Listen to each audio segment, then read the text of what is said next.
So far we learned about the income statement in detail, and we talked about the single step income statement, which essentially classifies into two main categories,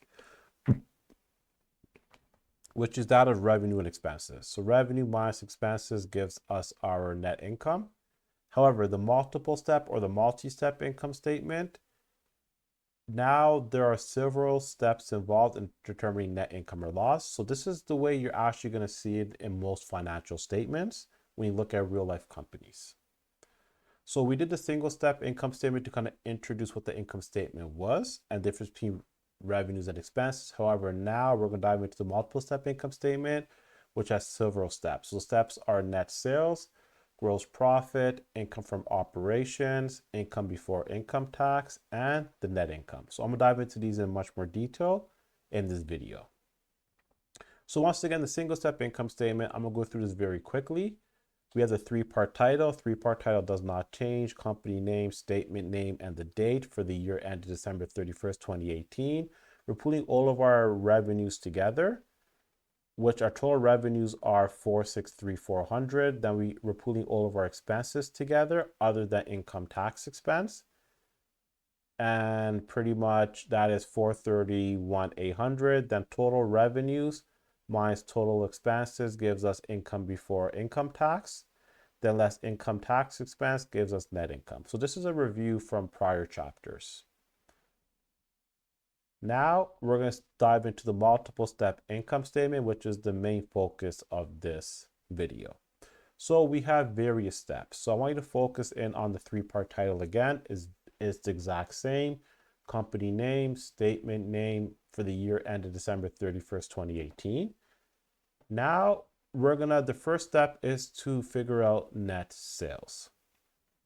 Okay, so we have sales revenue. So sales is 480,000. Now we have less sales returns and allowances and less sales discounts. So these accounts are considered to be contra accounts. So remember, a contra account is attached to a primary account and it reduces its balance.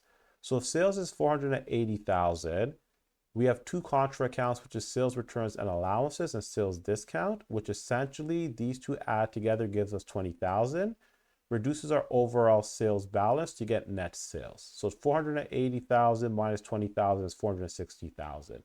And let's now talk about the formatting again. So remember, dollar signs at the beginning of each of the columns. These are subtotals, totals, and then we have underlines after each calculation. So 12,000 plus 8,000 underlined is 20,000. 480,000 minus 20,000 underlined is 460,000. Now the next step is to arrive at gross profit. So gross profit is simply going to be net sales less cost of goods sold is gross profit. So 460,000 minus 316,000 is 144,000.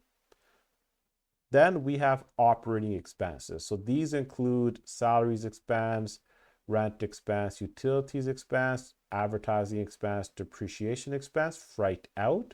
So freight out is an expense account that we have set up when we're selling inventory and we have to pay for the delivery expenses. So we sold water bottles and we're paying for the delivery of it, so that's freight out. Then we have insurance expense, and then we have loss on disposal. A loss on disposal arises, let's say hypothetically that we have a vehicle worth $15,000. We sold it for $14,000, so we sold it for $1,000 less. So that money that we sold it for less is going to be the loss on disposal. If you sold it for more than it's worth, that's going to be a gain on disposal. In this specific question, the loss on disposal was for 200. So we're going to add up all of these expenses to get 114,200. Then gross profit less operating expenses is going to give us our income from our operations, 29,800. So 144,000 subtracted by 114,200 is 29,800. Then we have other revenues and expenses. As you can see, interest revenue and interest expense is going to go into other revenues and expenses. So interest revenue is a positive 3,400 because that increases our profits, whereas interest expense decreases our profits. So we're going to get the difference of these two.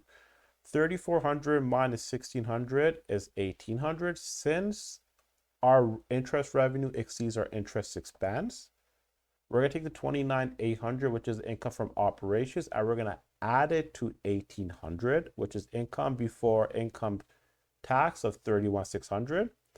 Let's say hypothetically, if expense was higher than our revenue, then in that case, we will subtract it from our income from operations.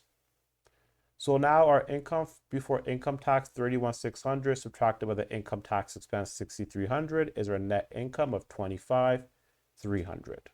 So I would highly suggest you guys review this in detail. So the steps you want to take is step 1, calculate net sales. Step 2, calculate gross profit. Step 3, calculate income from operations. Step 4, calculate income before income tax, and then calculate the net income.